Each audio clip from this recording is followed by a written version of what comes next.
अस्सलाम वालेकुम नाज़रीन, मैं हूं नवीद अंजम। आज हम अपने प्रोग्राम में इस बात को वाज़ेह करेंगे और जायज़ा लेंगे कि गुज़श्ता रोज़ जो DGISPR की कॉन्फ्रेंस में यानी कि डिस्कस हुई हैं बातें, अवाम के रूबरू यानी कि जो बातें हुई हैं उसको और कौमी मौक़िफ़ को दो टोक तरीके से जो बयान किया गया है, उसके साथ हम आज अपने पार्टिसिपेंट्स जो हमारे दोस्त हैं, हमारे सीनियर जर्नलिस्ट हैं रशीद मलिक साहब, अपनी फ़ील्ड में, अपने तज़िये में माहिराना राय रखते हैं, उनसे पूछते हैं कि वो इस बारे में क्या राय रखते हैं। सर अस्सलाम वालेकुम। वालेकुम अस्सलाम जी। अच्छा सर, अभी लास्ट ईयर में जो कौमी सलामती के हवाले से जो वाज़ेह दो टोक मौक़िफ़ अपनाया गया DGISPR का, उसके आपका उसके बारे में क्या थोड़ा-सा शॉर्ट क्या माहिराना राय है आपकी? देखिए जी, DGISPR ने जो प्रेस कॉन्फ्रेंस की है, जी। बड़ी वाज़ेह और बड़ी तफ़सीली बात की है उसमें। उसमें उन्होंने जो हमारा नेशनल एक मौक़िफ़ है, उसको उजागर किया है। जो दहशतगर्दी के हवाले से हमें चैलेंजेस दरपेश हैं, उस पे बात की है। जी। उसके बाद मुल्की जो सूरत हाल है, उसके हवाले से भी उन्होंने अपने मौक़िफ़ को बयान किया कि हमारा कोई सियासी मुदाखलत जो है वो किसी भी तरह से नहीं है। तो ये मैं समझता हूँ कि उन्होंने एक अदारे के DG होने के नाते मीडिया के साथ उनके जो उनकी डीलिंग है, उस हवाले से अपने अदारे का जो मौक़िफ़ है वो बयान किया है। अच्छा, आप क्या समझते हैं कि DGISPR ने जो गलत मालूमात के हवाले से मसले को उजागर किया है कि गलत तशहीर की जाती है या गलत प्रोपेगेंडा किया जाता है इदारों के हवाले से, मुल्क के हवाले से, उसके बारे में आप क्या कहेंगे जो उनको वाज़ेह किया गया है? जी, DGISPR का जो इस हवाले से बयानिया है, जो बात उन्होंने की है, बहुत अहमियत की हामिल है। देखिए जी, मुल्क की सलामती जो है, वो बहुत अहमियत की हामिल है। मुल्क सलामत है, तो हम हैं। जी, बिल्कुल। अगर मुल्क नहीं है, तो फिर कुछ भी नहीं है। हमारी पहली तरजीह पाकिस्तान है।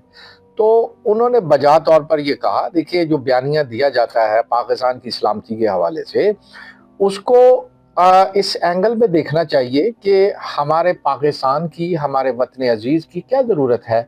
और अगर वो बयानिया नेशनल इंटरेस्ट के मुताबिक नहीं किया जाता, तो मैं ये बड़ा दो टोक अंदाज में कहता हूँ कि ये जो दूसरा रुख अख्तियार किया जाता है, तो यही तो हमारा दुश्मन चाहता है।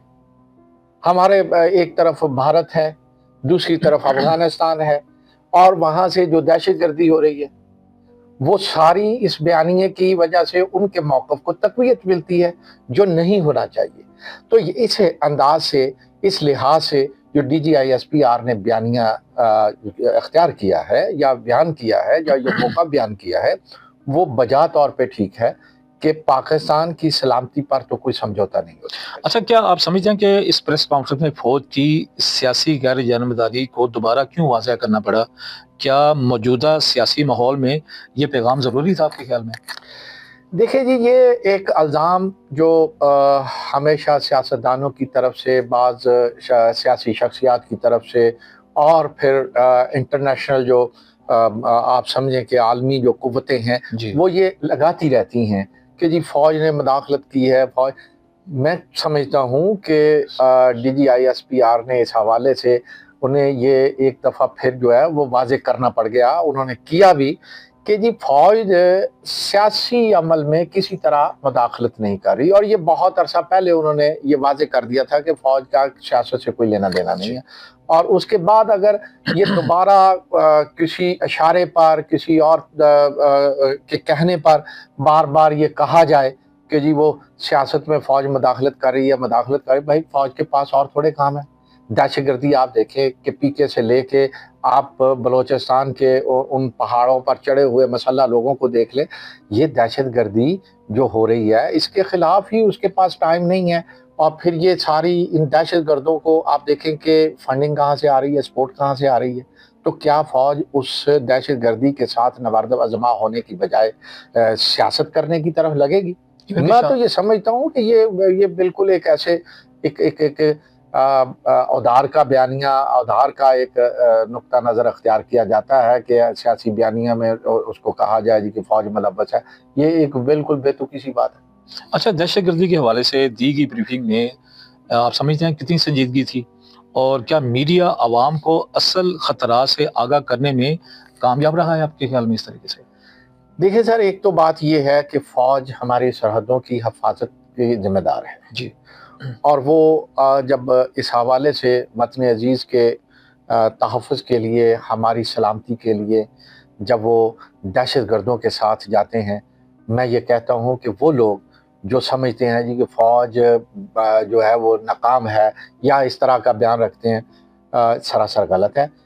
فوج کے جب ہم بہت خوبصورت نوجوانوں کو دیکھتے ہیں، میجر لیول کے، کیپٹن لیول کے، ہم ان کی ڈیڈ باڈیز آتی ہیں، ان ماؤں سے پوچھا جائے، ان صحیح کہہ رہے ہیں بہنوں سر سے آپ۔ پوچھا جائے جن کے بیٹے اور بھائی جو ہیں، جو دہشت گردی کے خلاف ملک کی حفاظت کے دوران اپنی جانوں کے نذرانے پیش کرتے ہیں، کہ ان پر کیا بیتی ہے۔ اس باپ سے پوچھا جائے جو اپنے بیٹے کو، ایک دن کے بیٹے کو جوان کرتا ہے کہ جناب یہ بیٹا بڑا ہوگا، میرے بڑھاپے کا سہارا بنے گا، اور وہ اس بیٹے کو جوانی کے عالم میں قبر میں اتارتا ہے، یہ تو کوئی نہیں دیکھ سکتا۔ ٹھیک ہے۔ اچھا سر، آخری کوشچن ہے کہ کیا اس پریس کانفرنس نے عوامی اعتماد کو بڑھایا یا مزید سوالات پیدا کیے ہیں؟ آپ کی رائے میں اگلا قدم کیا ہونا چاہیے؟ دیکھیں جی، میں یہ سمجھتا ہوں کہ D G I S P R نے معقول انداز میں فوج کے بیانیے کو آگے بڑھایا۔ اب دیکھیں، بات یہ ہے کہ اس سے ہم نے وہ نتائج حاصل کیے جو ہمیں چاہیے تھے۔ کیا وہ اپنے اعتماد کو، اپنے اس کو، آپ کا جو سوال ہے اگر اس کو میں ایک فریم میں بند کروں، جی، انہوں نے اپنا بیانیہ دیا جو ڈیفینیٹلی جو دینا چاہیے تھا۔ لیکن میں یہ سمجھتا ہوں کہ اگر کوئی تھوڑا بہت اس میں آگے اگلے قدم کے لیے جو آپ بات کر رہے ہیں، ایک تو اپنی باڈی لینگویج کو اور اپنے لہجے کو سافٹ کرنے کی ضرورت ہے۔ صحیح ہے، کیونکہ یہ ہمارے اپنے لوگ ہیں، فوج میری ہے، میں فوج کا ہوں، میں نہیں ہوں تو فوج کی کیا ضرورت ہے؟ صحیح کہہ رہے ہیں۔ اگر فوج نہیں ہے تو میرے وجود کو کون سلامت رہنے دے گا؟ تو بہت سافٹ انداز میں، بہت نرم انداز میں، بہت دھیمے انداز میں ہمیں ایک دوسرے کی ضرورت کو سمجھ کر آگے بڑھنا ہوگا۔ صحیح ہے سر۔ اچھا سر، ایک تھوڑا سا میری اپنے ہی ذہن میں آ رہا ہے بات کہ کیا ایسی باتوں کو ہوا دینے کی ضرورت ہے جو سوشل میڈیا پہ بھی ہڑبونگ بچایا جاتا ہے، آؤٹ آف کنٹری سے بھی اور ان کنٹری سے بھی، اور پھر ادارے کے حوالے سے بہت عجیب سی زبان یوز کی جاتی ہے؟ لوگوں کو بھی چاہیے اپنے ادارے کا، اپنے فوج کا احترام کریں، جس طرح ہے فوج بھی یہی توقع کرتی ہے، فوج کی قربانیوں کو بھی ہمیں انڈورس کرنا چاہیے، اکنالج کرنا چاہیے۔ جی، میں اس حوالے سے یہ کہنا ضروری سمجھتا ہوں کہ ہمارے جو قومی ادارے ہیں، فوج ہے یا دوسرے ادارے ہیں، دوسری فورسز کے ادارے ہیں، ان کو جب تک ہم احترام نہیں دیں گے تو وہ پورے اعتماد کے ساتھ خدمات جو ہیں انجام دینے میں ناکام رہیں گی۔ صحیح ہے۔ اگر آپ ان سے نتائج چاہتے ہیں اور مثبت نتائج چاہتے ہیں تو یقیناً آپ کو ان اداروں کا احترام کرنا ہوگا، ان کی اہمیت کو تسلیم کرنا ہوگا۔